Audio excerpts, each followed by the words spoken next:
It is undoubtedly true that people commit horrific acts of evil in the name of religion. It is also undoubtedly true that people do acts of extraordinary common good inspired by religion. Almost half of healthcare in Africa is delivered by faith-based organizations, saving millions of lives. A quarter of worldwide HIV/AIDS care is provided by Catholic organizations.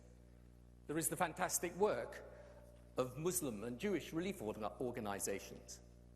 There are in Canada thousands of religious organizations that care for the mentally ill or disabled or disadvantaged or destitute.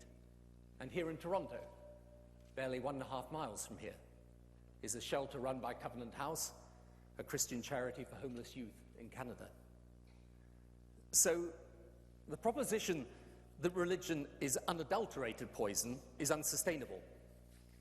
It can be destructive. It can also create a deep well of compassion, and frequently does.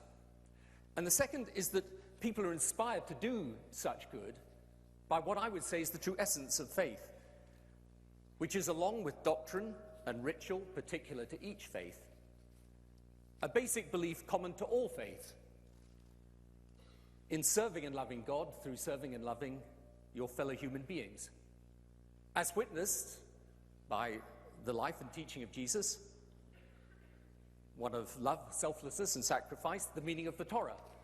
It was Rabbi Hillel who was once famously challenged by someone who said they would convert to religion if he could recite the whole of the Torah standing on one leg. He stood on one leg and said, "Do unto others as you would have them do unto you. That is the Torah. The rest is commentary. Now go and do it." The teaching of Prophet Muhammad, saving one life is as if you're saving the whole of humanity. The Hindu searching after selflessness.